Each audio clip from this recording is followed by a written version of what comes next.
That way he gets to sit and talk with each and every one of you. I do see some council members in the audience. Our time is tomorrow, so let everyone else ask questions of him tonight. But with that, here is Larry Gilly from SGR. Mayor, thank you. Thank you very much. Well, it's a pleasure to be in the Junta this evening, and I've enjoyed working with the City Council and Selection Committee as we've worked through this process. SGR is an executive recruitment firm. We specialize in local government. We work all over the country.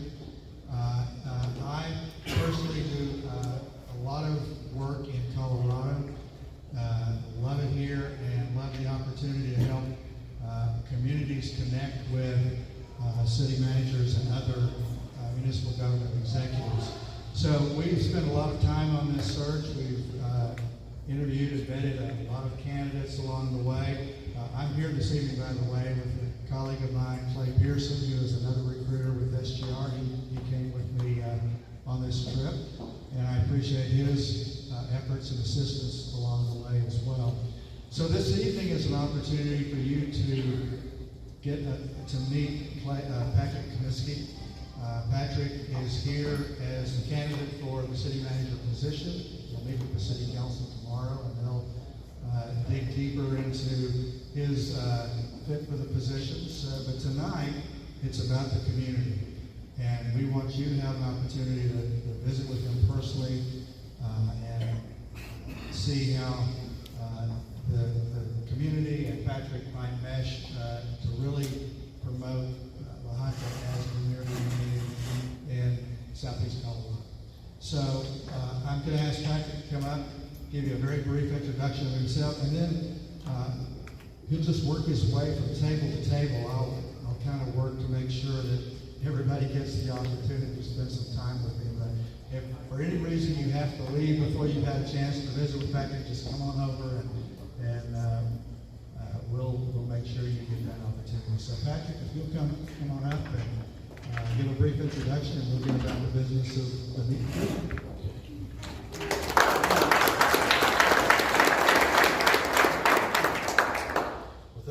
Thank you for the warm reception. I'm Patrick Kaminsky. People always mess up my last name. That's fine. I've gotten used to it. I may mess up yours, so hopefully we'll, that's fine. I'm a native of Aberdeen, Maryland. I've been to a lot of different cities on the East Coast. We're looking forward to the opportunity to come and work with you here in your community. My wife's in the back of the room there, Jane. I always like to bring her because she's always she's my best advocate, my best friend. So, but we're looking forward to coming around the tables, and we'll stay as long as we need to make sure you get a chance to talk to everybody in the room. I was worried for a minute that maybe they had nickel beer night tonight. We have a good crowd, and that's great. I'm glad to see it. And you probably have plenty of information that's already out on social media on me. So we're looking forward to the opportunity to be your next city manager.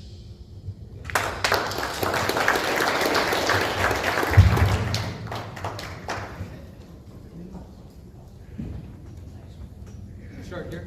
Start here. Right into the fire. Oh, okay.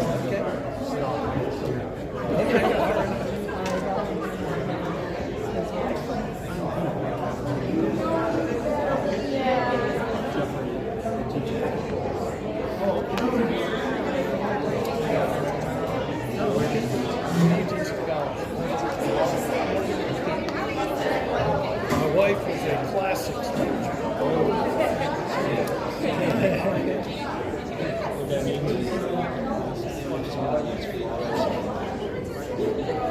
Now she was fluent in Latin, but I can't ever check her on that because I can't find anybody to verify it.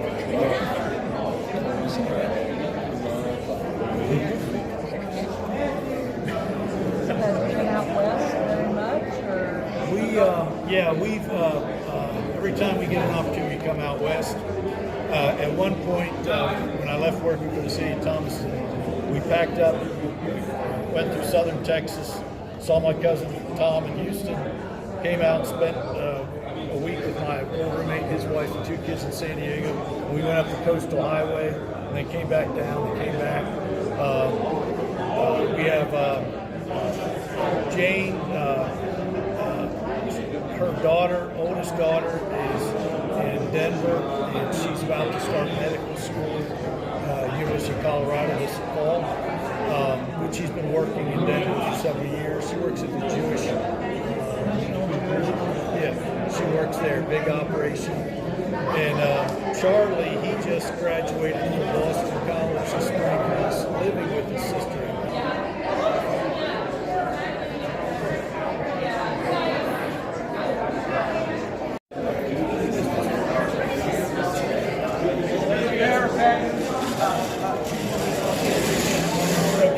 Whatever conversation we're having. I'm just curious, I guess what my thinking was, you've had a lot of trouble in the last year or so.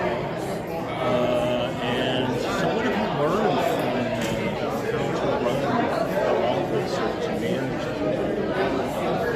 Yeah, I think, I always try to work with the elected officials, even if I get hit on at a meeting. I try to do that. In general, I think you can always recover a relationship, but both parties have to be wanting to do that. Of course, you probably read from the information. It got to the point where it was just too untenable, I felt, and I didn't want to fight anybody, so I went ahead and accepted the payout they were wanting to give me. The ones that, hey, we're sorry this isn't working out. And it's the first time I've been in that situation, so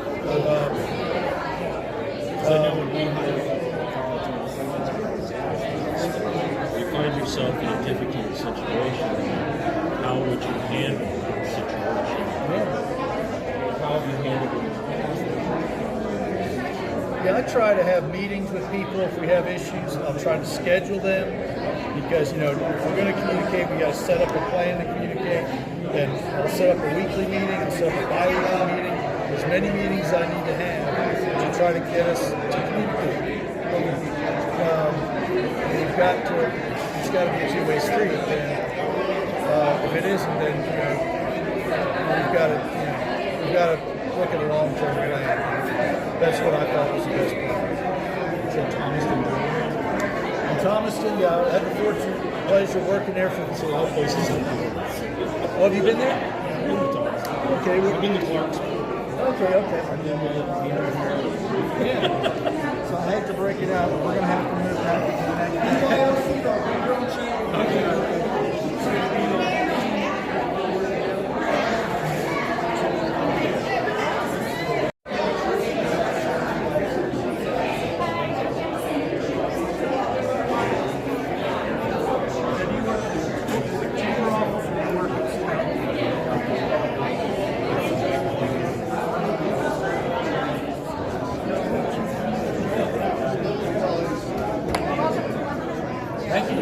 One of the big things that happened this past year is that we almost lost the library because of budget. So we were fighting really hard to inform the community about sales tax and the importance of sales tax.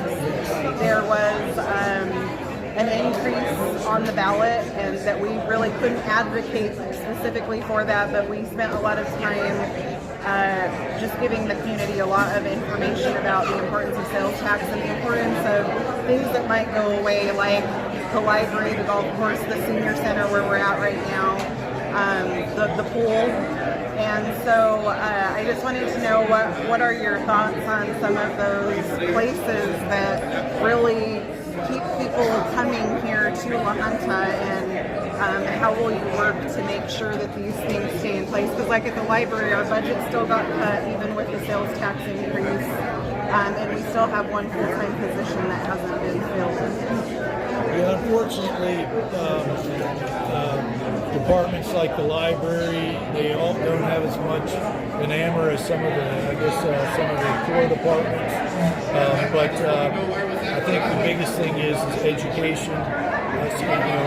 Putting together as many statistics as we can, showing how many items are being circulated. If we can get data on other libraries in the area and see in maybe big places like Pueblo or even Denver, how many items are circulated, where we can show usage per capita and things that hopefully we'll probably find some statistics that really show that we do a really good, we do a good job in some areas, and those are kind of things that can help defend efficiency.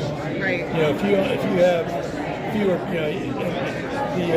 the librarian of Mount Dora did an outstanding job with that. She was constantly giving me these updated reports. And I told her this is beautiful because she was showing that she was more efficient than any of the other libraries in the county. And there were like 14 cities in Lake County. And plus she had more people coming in per capita in her library, I think, than any of the others in the county.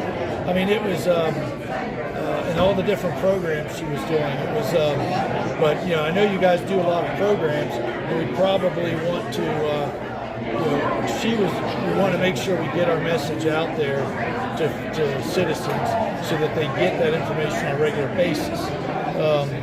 And so we'll probably want to sit down and try to look at some of those things because every community is a nice library. And I didn't get a chance to go in your library yesterday. We were riding around, but you obviously have it's a beautiful building. There's a lot of nice buildings. It definitely is our community hub here in Junta. I mean, even besides educating the community about sales tax during COVID, it was made clear, nobody could go. We don't have anywhere else like the city does to do faxing, copies, scanning, email. People getting on computers, being able to print, send in, their prescriptions or their timesheets, or, it's much more than just a warehouse for books and a place to check things out. So, yeah, I think that we definitely need to just keep getting that message out, and we hope that you'll continue, if you are selected for this position, that you'll continue to support the library because it is very much needed in the community. Yeah, there's no doubt the library having a welcome center, having the facilities open, having recreation opportunities, and we've got beautiful playgrounds in town already. Beautiful swimming pool. I don't know what time it closed last night, but we went by at 8 o'clock, and the kids were still packed in there. Those are the amenities that the community needs to be able to, and educational opportunities like a college. Obviously, you want to keep as many of those as you can, and so we need to probably make sure we take special care to especially educate people on those benefits. The parks are easy, but places like the library, the welcome center, those things are challenging. It's like the senior center, it's very important. I was a plumber for 30-some years before I came to do, after I retired from plumbing, I started driving. And it's a neat program. I mean, we pick up people, take them to work, to the pharmacy, to doctor's appointments. It's something that's neat, and I didn't realize how great of access it was, until I started doing it. But we get people in here every day that come in here and exercise and do different things. It's a facility that I think we have to have as a community. And I think that's what brings people here and keeps people here. We have a lot of older citizens. And we do. And people need a place to gather. Right. And have a cup of coffee and socialize and feel welcome. Sure. And get information on health. Information on prescription programs. Yeah. They have a regular veterans group that meets here every week. Yeah. I'll just say a little bit about tourism. You boosted tourism where you were at, so that's exciting. Well, the credit on that goes primarily with the chamber director, but we got together, the chamber president and her and I, and it's a challenge everywhere having the welcome center open on the weekends and holidays. Now, Mount Dora and Cambridge, where I work, are big tourism towns. Cambridge had a mix of industry and tourism, but Mount Dora was pretty much, their industry was tourism. I mean, people came from within a 2-hour radius. They came from all over. You look on social media sites, Southern Living, Smithsonian, they're always on the top 10 small places to look at in Florida. And so tourism was huge. So I met with the director and the chamber president to talk about how we could get it open, what it would take. And we talked about various different scenarios and then tried to come up with something that worked for all of us. And I talked to the council about increasing the allocation that would allow them, if they needed to, they could hire part-time people to manage it. And then the chamber director got very creative. Of course, we got people buying houses in Central Florida all over. Real estate, every fourth person you meet is in real estate. She was able to get realtors to come in and man that office during the day, and she had put together information sheets. And my cousin came over from Sarasota, and we walked in there, and this guy, I didn't just sit up there. We just introduced him. I didn't tell him who I was, and we asked him questions, and I was very impressed with how much. He said, "Well, let me check on that. We got a sheet over here," and then he wrote one down that I got. I said, "That's great." So I think, working together, those are the kind of things we could solve. Having restrooms available for people who are visiting the town, so they're knocking on the local restaurant, but they haven't had lunch there. Those kind of problems we can somehow. I think we can, especially if we work behind the scenes and try to come up with a common ground thing. Yeah, so I mentioned that I'm with the city, so we have a 4.5% lodging tax as city management. So we do partner with the chamber, but we do libraries larger conversations about the type of down the road. But tourism is an important piece for what we do here. And we've heard much about the tarantulas. We have the tarantula tourism season coming up here in the next couple months. Great tarantula shirts at the library that we have for sale. I can imagine they'd be popular. Yeah, they're very popular. Oh yeah, I definitely can imagine that. And it's a way to introduce people to your community. And if you have affordable housing, you come down from Denver area and you're about to retire, you know you're going to have something taken out of your check and you're like, wait a minute. That's what they're moving into smaller areas to take advantage of the housing. Thank you for your time. Thank you all so much. Yes,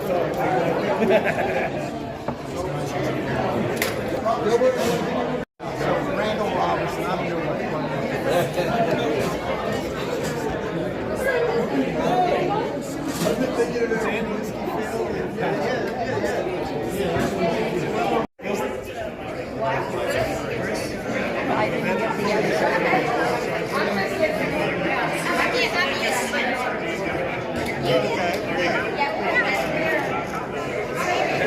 I'm well aware of the fairly short lifespan of a city manager. In Colorado, I think it's around 8 years, something like 7 to 8 years.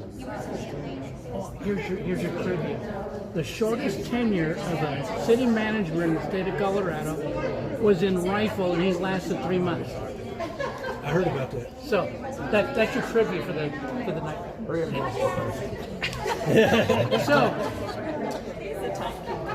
So when I reviewed your resume, it kind of looks like you have a 4-year calendar. So am I reading too much into that? Well, I think you sort of. Well, here's the deal. I've honored every contract that I've signed, that I've had. When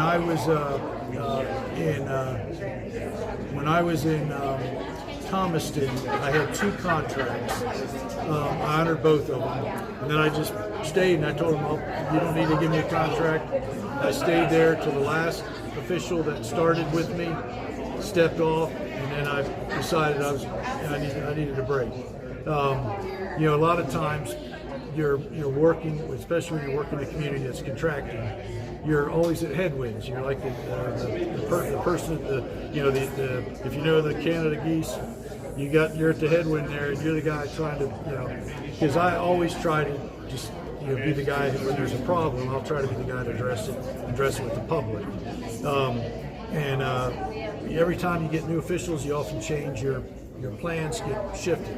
I try to get us to 5-year task plans, because usually that's enough time to get something meaningful done, and it also gives, if a new person comes in, they say, okay, you only got 2 more years, then we'll start working on another plan, and I want this and this and that plan.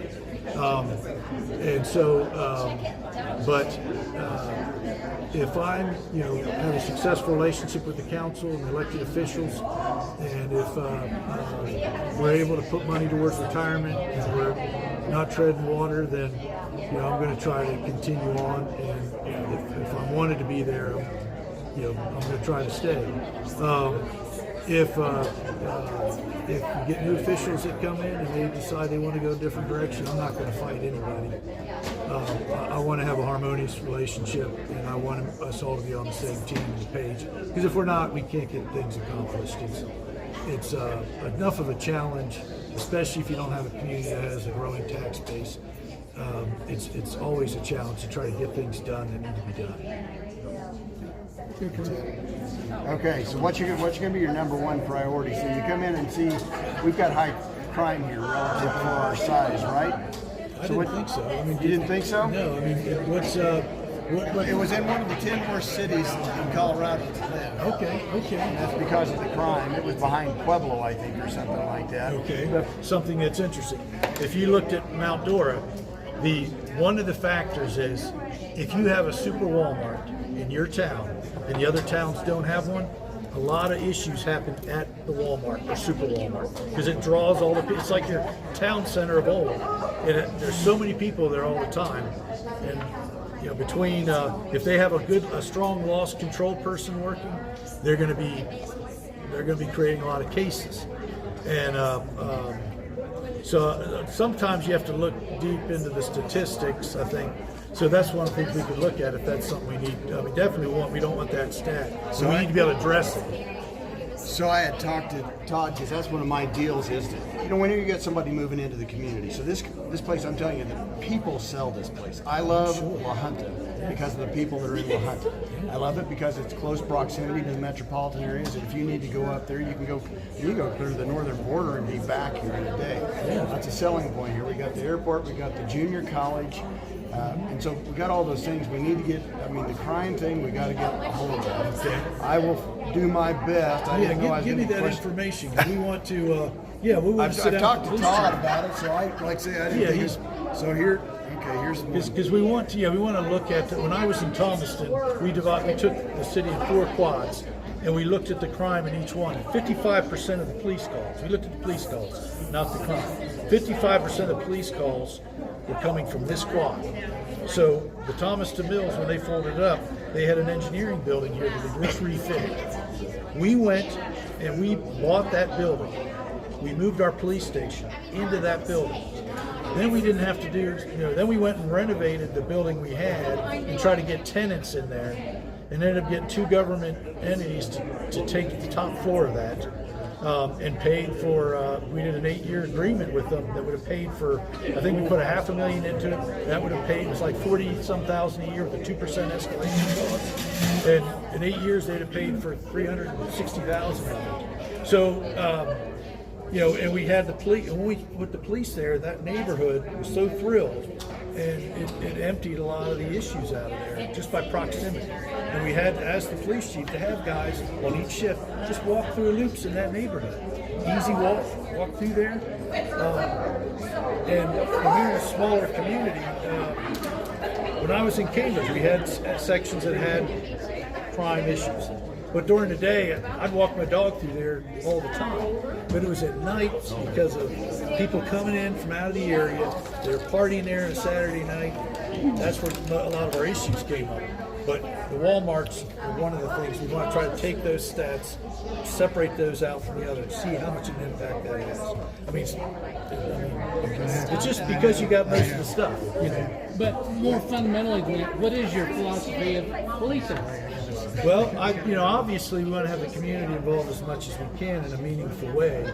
But I want to sit down with the police chief and see what they're working with. Being a small community, we're going to get all sorts of informal communication. So, and that's an advantage when you're doing something like policing. When I was in Wellsburg, there was a guy old retired World War II guy. He was caught in Italy. He was captured, and the guy, a house across the street, he said there's different cars in there with drugs. He set out. He took license plates and all that, and turned it to the police chief. And most citizens but that guy wasn't. He did that on his own. He turned it over, and they were able to use it to make cases. So if you get citizen input, you want to use it. You don't want to discourage it. And of course, there's all sorts of mapping where you can show different sections where crimes are happening. We obviously want to try to use those to take a look at, but we should be able to pull all that stuff together, I think, and find out where the target areas are. I And apologize let the chief for come up with a interrupting. plan. So we're going to have to wrap it up. And along handle, tell us your solution to homelessness. To homelessness? Yeah, let's Wait, now see I got where to we go listen. with this one. Yeah. It's a double-edged sword. You want to try to come up with things to meet the need, but if you come up with things to meet the need, you'll also bring more need. So I think we have to try to work with, hopefully get a plan with the county so you can involve everybody in it, because nobody wants facilities in their neighborhood. We got to find places where we can do it. Hopefully address the thing and get support from the state. And I'm sure that everybody's tried every avenue they can, but we got to keep trying. I don't have I can't give you an end-to-end solution. And I'm sure all the ideas have been thought of. We just need to keep pushing and trying. What is the size of the communities that you've come from, population-wise? When I was in Clarksburg, I was a department head, worked on staff, and that community on paper was 20,000, but it was the center of an SMSA that it was the center of. They had something like 90,000 people. When I went to Wellsburg, it was a community that was about 4,000 people, but it was small in the river bottom area of the Ohio River. And most of the property there was industry, commercially zoned. Most of the people lived on the ridge line outside of town that came in and did all the shopping and worked in the mills. When I was in Thomaston, that community had roughly 9,000 people. I think it had 9,400 when I was there, and I think now they have about 9,000. But it was a center of activity with the textile industry. It was a major hub there. People came in from all over. The textile industry, when it left the South in about a 10-year period after NAFTA and other forces, we were in a situation where we went from having 13,500 jobs in that community to having like 7,500. But there was a situation where you started having affordable housing. Zillow comes out. People started moving in from all over because they were trying to get a house they could afford and living on whatever Social Security, their pension, if they were lucky enough to have a pension. And then in Mount Dora, it was a community of approximately 18,000, growing by leaps and bounds. They kept having development come in. Central Florida was a booming housing market. The mechanisms there were people wanting to control the growth, limit the growth, and make sure that the growth wasn't going to have to be paid for by the people who are current residents and taxpayers. Because you had the business sector there was tourism. When I was in the other cities, we had a mix. Cambridge had a mix of tourism and industry, and the watermen was a big industry too, the Chesapeake Bay. And when I was in the Ohio Valley, the steel mills were still producing steel. They don't understand making cold steel there anymore. But so, you had these communities that were based on industry that were contracting. So, Would you say you have your finger on the pulse of rural problems in the Midwestern America for a small community of around 7,000 people? I think that small communities in rural areas like yours are very similar to Thomaston and when I was in Cambridge. They have large rural ag business, big business, And then you have the industry that's been contracting in town for the most part. So I think that pretty much those issues are what you're dealing with here. Thank you. All right. Thank you all very much. I appreciate y'all coming. Great turnout. Sorry, I wasn't sitting right in front of